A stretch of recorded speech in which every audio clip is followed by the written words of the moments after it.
Olá pessoal, tudo bem? Sejam bem-vindas, bem-vindos ao canal. Meu nome é Antônio Kozikoski, eu sou professor de Direito Constitucional e de Direitos Humanos. Eu dou aula para concurso público e exame de ordem há mais de 10 anos e ao longo dessa trajetória acumulei uma certa experiência que quero compartilhar contigo neste vídeo que estou chamando de Manual da Segunda Fase do Exame de Ordem. O que eu vou falar aqui de forma rápida e objetiva serve para todas as áreas. São dicas que, se aplicadas, elevam a chance de aprovação na segunda fase do exame de ordem. Como eu disse, vou tentar ser bastante rápido, bem objetivo. É importante que você fique até o final, porque todas as dicas são muito importantes. De largada, já trago aquela que para mim é a mais significativa de todas.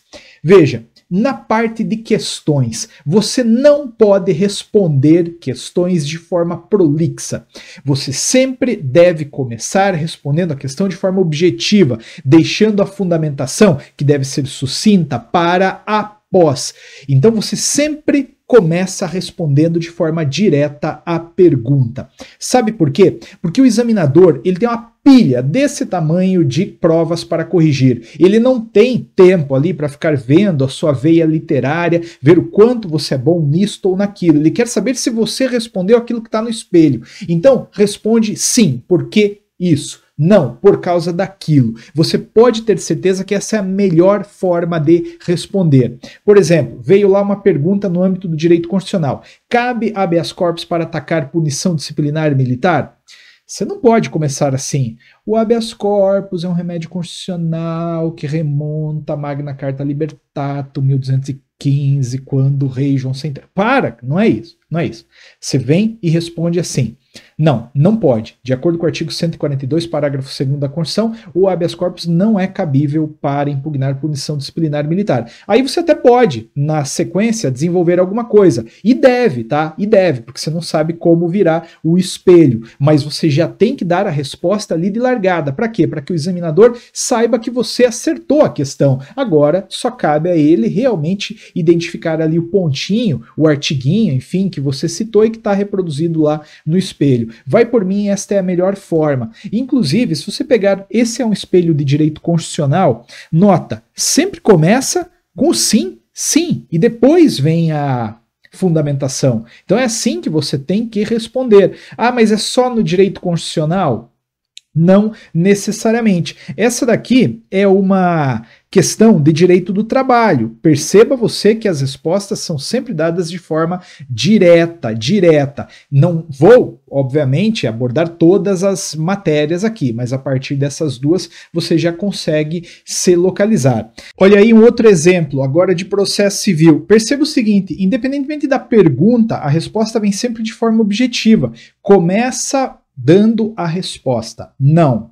Ou então aqui embaixo, né? Lúcia deve propor ação, interessa o contexto, mas perceba que a gente está sendo direto e objetivo. Não é para você ficar fazendo ali do seu caderno de prova o espaço para você mostrar para o mundo que você domina uma teoria. Você tem que passar na prova, e para passar na prova você tem que ser objetivo. Vai por mim. Eu não estou dizendo que você não vai fundamentar, tá? Deixa a fundamentação para depois. Primeiro, acalma lá o examinador, porque ele tem, como eu já te falei, um monte de peça para corrigir. Ele só precisa, agora que identificou, atrelar o pontinho ao tópico lá do espelho, beleza? Isso já vai te resolver muito. Agora, também lembra de outra coisa. Tome muito cuidado com o esqueleto da peça. Sim, cuidado com o esqueleto. Mas o que é o esqueleto, Antônio? Como assim? Como é que eu faço um esqueleto? Eu, na preparação que faço para os meus alunos, às vezes percebo, isso é comum no começo, né, de curso, que eu vejo o cara fazer um esqueleto assim, ele fazendo a peça para depois transpor isso para a folha definitiva. Lembre, né, você tem uma folha de rascunho e tem a folha definitiva. Não é isso. O esqueleto não é para você escrever a peça inteira e depois copiar. O esqueleto é para você apenas colocar os pontos referenciais que irão te guiar na construção da peça. Eu trouxe aqui, não vou abordar de forma detalhada, mas um esboço de espelho no direito constitucional que você pode aproveitar aí na sua área. Imagine o seguinte, era um problema que sugeria a criação de um mandado de segurança. Pronto, vou começar a fazer o espelho assim, ó. Peça é o mandado de segurança. Para quem que eu vou distribuir isso aí? Ah, já identifiquei, é o juiz de direito da vara civil da comarca X, estado Y. Impetrante quem que é? Ah, é o Júlio, né? Ele que me procurou. Mas contra quem? Contra o secretário de estado do município X. E por aí vai. Não é para você fazer ali já, excelentíssimo, senhor, doutor, blá, blá. Não é a hora. Calma, não é a hora, tá legal? Aqui você vai apenas lançar as informações objetivas. Prosseguir aqui no meu esqueleto. Fatos, lembrando que os fatos não pontuam, né? Então você vai fazer um parágrafo ali só para fazer aquela transição, e é importante até porque naquele momento você se conecta de forma diferente com o problema. Hipótese de cabimento. Tenho que falar do artigo 5º, né, inciso 69 da lei 2016, o prazo, não posso esquecer de falar do prazo do mandado de segurança, 120 dias. Então perceba que eu só estou lançando aqui as informações mínimas para daí eu descrever num texto fluido lá na peça. Mérito, né? O que eu já identifiquei de mérito aqui? Bom, coloquei no meu caso violação do direito à igualdade, propriedade, livre iniciativa, apontando quais são os artigos e por aí vai. Não posso esquecer, né, de fazer a liminar, pedido, então Deus o livre. Olha, não esquece. Se você está com o tempo apertado, você percebeu que não vai dar tempo, pula o fato, não faz o fato. Se for o caso, não faz nem o pedir a fundamentação da liminar. Mas de forma alguma, feche, ou deixe, melhor dizendo, a peça sem fechar. Você tem que fazer os pedidos. Tá legal? Veja só, se ali naquela minha prova eu não vou ter tempo de abrir um tópico específico para falar sobre a liminar, pulo, vou para os pedidos. Se eu deixar de fazer pedido, vão zerar a minha peça. Então, cuidado com o que é o esqueleto. E faça o esqueleto, tá? Porque realmente ele vai te orientar ali na construção da peça. Além disso, já vi muita gente reprovar por inobservância a esta dica. Você sabe que você tem perguntas que vem normalmente com 2 tópicos. Às vezes acontece de vir 3, mas normalmente são 2 tópicos. Então pergunta 1, item A e item B. Aí, na correria, o que o aluno faz? Ele escreve um texto corrido para responder aos 2 itens. Isso aí vai dar errado. Fazer um texto corrido para responder os 2 itens das 2 perguntas é furada. Separe. Então, lá na folha de respostas para a questão 2, você vai escrever A, item A, resposta. Pula uma linhazinha, B, resposta, tá bom? Veja, eu não estou mandando você escrever resposta, 2 pontos, tá? Eu estou falando para você fazer o seguinte, ó, coloca o item A e escreve daí o que você tem que escrever. Não é para resposta, 2 pontos, tá? Isso aí pega um avaliador meio chato lá, o cara ainda acha que você está tentando identificar a peça. O que eu estou querendo dizer é, você não pode fazer um texto corrido com as respostas para os 2 ou eventualmente 3 itens. Você vai separar, vai por mim, tá legal? Faz isso porque tudo vai dar certo. Outra coisa que tem um pouco a ver com isso aqui, você tem que tomar um pouquinho de cuidado com a estética, né? Com a organização da coisa. E eu vou fazer uma analogia a partir de um restaurante. Você está com fome. Você tem de um lado da rua um restaurante muito organizado, você vê lá a mesa com os pratos bem servida, os talheres limpos, tudo branquinho, é uma maravilha, né? Você se sente convidado a comer. De outro lado, você olha para o outro lado da rua, vê lá um restaurante onde está o garçom com aquele roupa suja, você vê ali um rato correndo no meio da cozinha ou do salão, tudo caindo, não dá vontade de comer, não é verdade? Pois bem, isso acontece com o examinador corrigindo a sua prova. Vai por mim, eu corrijo prova em faculdade, é assim que funciona, realmente. Você pega uma prova bem estruturada, com aquela letrinha caprichada, poxa vida, a correção flui, entende? A correção vai. De outro lado, você pega uma prova tudo torta, mal formatada, amontoado, né? Aquilo ali não favorece. Você já deve ter ouvido falar, certamente você já ouviu falar, que alguém escreveu um negócio na prova e o examinador não deu o ponto, não é verdade? Pois é, será que às vezes não é um pouco de culpa de quem escreveu? Escreveu num texto mal distribuído, com uma letra ruim? Lembre, o examinador tem um monte de provas para corrigir, um monte. Então, prime um pouquinho pela estética e dentro dessa lógica, a primeira dica que vai é: Não faça um único texto corrido, sem pular linhas, um texto amontoado. Olha, eu peguei um texto ali, obviamente você não vai digitar nada na prova, né? Mas a imagem, assim, puxa vida, você não está entendendo nada daquele texto.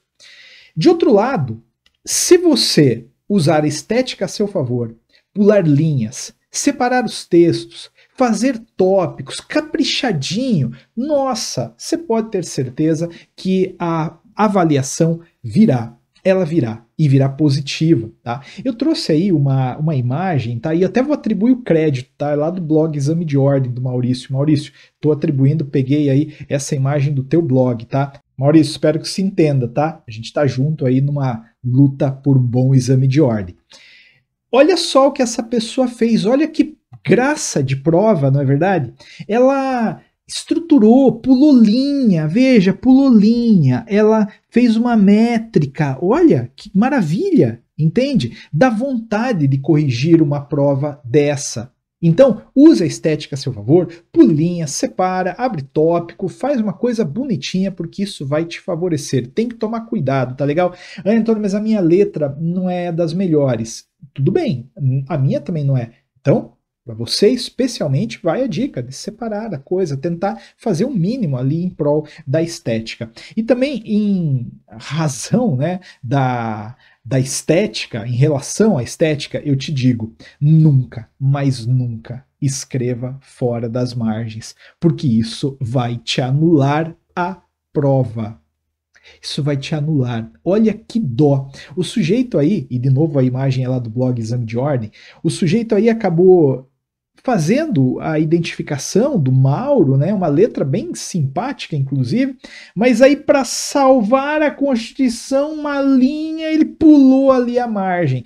Margem é margem. Margem é para ser cumprida, entende? Então, escreva dentro da margem. Se você escrever para fora, vai dar errado, vão te anular. Lembra, é uma prova a menos para o examinador. Escreveu fora da margem? Zero. É uma prova a menos para ele corrigir. Ajude o examinador. Se ajude e ajude o examinador também, que tudo vai dar certo. Ai, olha, cuidado. Erro. Não tomar cuidado com os respectivos espaços para as respostas. Pessoal, existe espaço para peça e questões. Responda sempre no lugar certo. Você acha que é brincadeira, mas o que eu já vi de candidato, de candidata escrevendo a peça na folha de questão, ou o contrário, não está escrito. Se você pegar a peça, né, vamos supor o seguinte, você se embaralhou e você deixou a peça para fazer por último, você já passou tudo a limpo, agora você percebeu que a peça está lá na folha de questão. Esqueça, eles não vão corrigir. E você, creio eu, não vai conseguir fazer uma peça realmente num intervalo curtinho de linhas. Existem espaços que devem ser utilizados conforme as orientações. Atenção para isso, tá? Não vai errar. É mais comum na pergunta. Na folha da pergunta 1, o sujeito transcreve a resposta da pergunta 2. Vai anular aquela, não vai anular a prova inteira, mas vai anular aquela pergunta ali. Então, não vai rolar, tá bom? Outra coisa, isso aqui é bem comum também.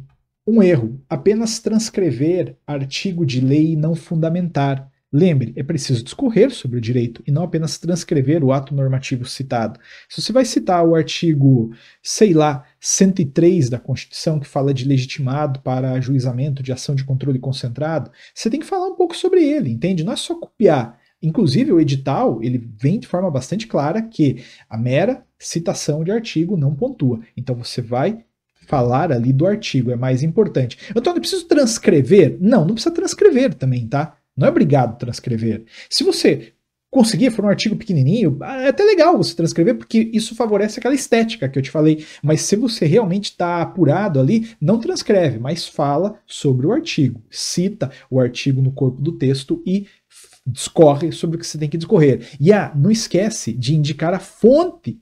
A fonte. Como assim a fonte? Sim, às vezes o cara escreve, de acordo com o artigo 103. Tá, mas 103 do que, criatura? Tem o 103 da Constituição, o 103 do Código Civil, do Código Penal, do que você está falando? Então tem que escrever da onde você está citando aquele artigo. Mas o avaliador sabe. A gente sabe que ele sabe, mas ele quer saber se você sabe, né? Então não esquece. Também cuidado, parece básico isso aqui, mas um fator, né, que contribui para a reprovação é não ler o edital e aparecer no dia da prova com itens proibidos. Já vi muita gente levar xerox com emenda constitucional. Ah, Antônio, saiu a emenda, né, ano passado, eu não quis comprar um vademecum aqui novo, então eu imprimi. Não pode levar impresso, você tem que levar o vademecum que tem que ser marcado, se você quer marcar, de forma a não estruturar peça. Essa questão de estruturação de peça é muito complexa, né? Porque não há uma ciência a respeito do que é estruturação de peça. Então, sim, você tem que ser precavido ali na marcação. Pode ser, a depender da marcação que você faça, que o examinador encrenque. Mas aí prefiro que você siga até a orientação do professor ou professora da tua área específica para que ele lá diga como é, tá legal? Então cuidado. Vejam, pessoal, são dicas bastante simples, mas que podem fazer a diferença entre a reprovação e a aprovação. Se você chegou até aqui, peço que você deixe aí seu comentário, seu like, se inscreva no canal, isso ajuda bastante. É um vídeo onde eu estou doando aí meu tempo para te ajudar, porque realmente, ao longo de mais de 10 anos, eu já vi muita gente reprovar por inobservância a essas coisas básicas aqui, tá legal? Obrigado, gente. Boa prova. Deixa seu comentário aí, qual área que você escolheu. Depois me diz aí como é que foi a sua experiência com a segunda fase, tá legal? Grande abraço, tudo de bom. Nos vemos por aí.